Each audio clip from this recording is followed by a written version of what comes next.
வணக்கம். சிவன் ஜோதிடம்.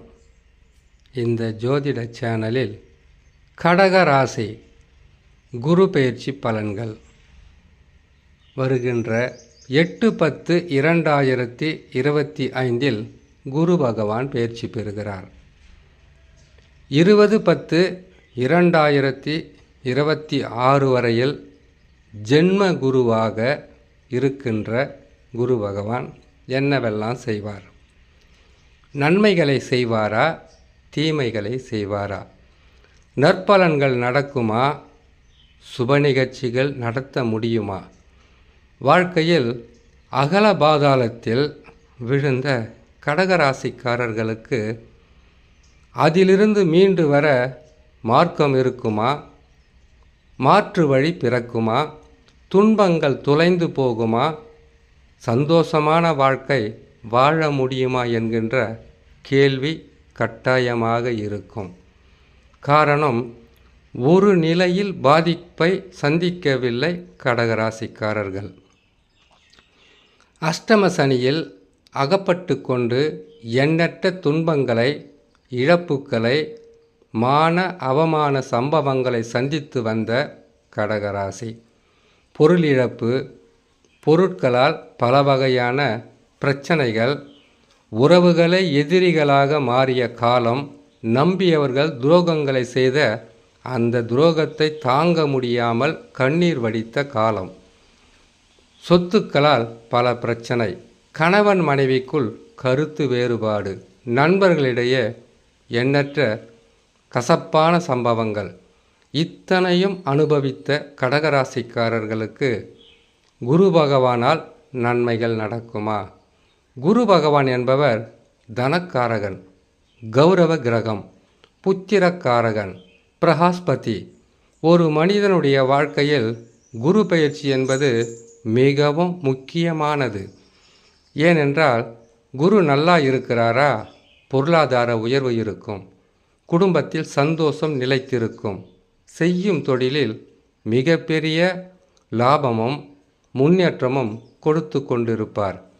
இப்படிப்பட்ட குரு பகவான் ஜென்ம ராசியில் அமரும்போது உங்களுக்கு எத்தகையான பலன்களை கொடுப்பார்?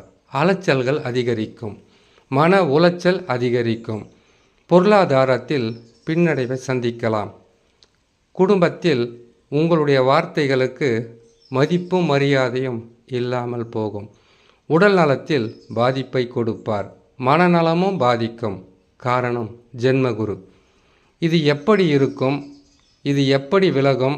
இது எப்பொழுது விலகி நன்மைகளை செய்யும்? இதுதான் கடகராசியான உங்கள்கிட்ட இருக்கக்கூடிய கேள்வி. கடகராசிக்காரர்களுக்கு கடந்த சில ஆண்டுகளாகவே உங்களுடைய வாழ்க்கையை புரட்டி போட்டது என்றுதான் சொல்ல வேண்டும் கிரக அமைப்புக்கள். இருந்தாலும் ஜாதகம் என்பது ஒரு மிகப்பெரிய ஒரு இறை சக்தி. சொந்த ஜாதகத்தில் நடக்கின்ற தசாவாகப்பட்டது வலிமையாகவும் நல்ல நிலையிலும் இருந்துவிட்டால் நான் சொன்ன இந்த கெடு பலன்கள் குறைந்தே காணப்பட்டிருக்கும். தசா என்பது பாதகமாக இருந்திருந்தால் நான் சொன்னதை விட அதிகப்படியான துன்பங்களை சந்தித்தவர்களாக இருக்கலாம் கடகராசி. சனி பகவானுக்கு பகை ராசியாக வருவதால் உங்களுக்கு பல வகையான துன்பங்களை தந்ததில் மாற்றம் இருக்காது. மன நிம்மதியே இல்லாமல் இந்த பூவுலகில் வாழ்ந்தால் என்ன, மடிந்தால் என்ன என்கின்ற எண்ணற்ற மன கசப்பான சம்பவங்களை சந்தித்திருக்கலாம் கடகராசிக்காரர்களுக்கு. இந்த கஷ்டங்களும் துன்பங்களும் வேதனைகளும் இழப்புகளும் உறவு சிக்கல்களும் இன்னும் சில மாதங்கள் மட்டும்தான். 2026 10ஆம் மாதம் வரையில்தான் உங்களுக்கு இந்த பாதகமாக இருக்கும். இப்பொழுது குருவால் பெரிய அளவுக்கு நன்மைகளை செய்ய முடியாது. காரணம் ஜென்மகுரு. ஜென்மகுரு உங்களுக்கு அலைச்சலும் திருச்சலும் மட்டுமல்ல, காசு பணம் தண்ணீராக கரையக்கூடிய சூழ்நிலையாக இருக்கும். ஜென்மத்தில் குரு பகவான் அமரும் காலம் காசு பணத்தால் பிரச்சனை, கொடுக்கல் வாங்கலால் பிரச்சனை, கௌரவ குறைவு, மன நிம்மதி இல்லாத சூழ்நிலை, தொழிலில் வளர்ச்சி இருக்காது, நன்மைகளும் இருக்காது, நம்பியவர்களும் ஏமாற்றத்தை கொடுப்பார்கள். காரணம் உங்களுடைய அலட்சிய போக்குத்தான். கடகராசி எப்பவுமே நல்லது நடக்கும்போது சந்தோஷமாக இருக்கும். கெட்டது நடந்தால் உடனே வருத்தமும் மன கவலையும் வந்து சேர்ந்துவிடும். காரணம் உங்கள் மனம் என்பது இலகிய மனம். நல்ல மனம் படைத்தவர்களுக்கு சோதனைகள் வருவது சகஜம்தானே.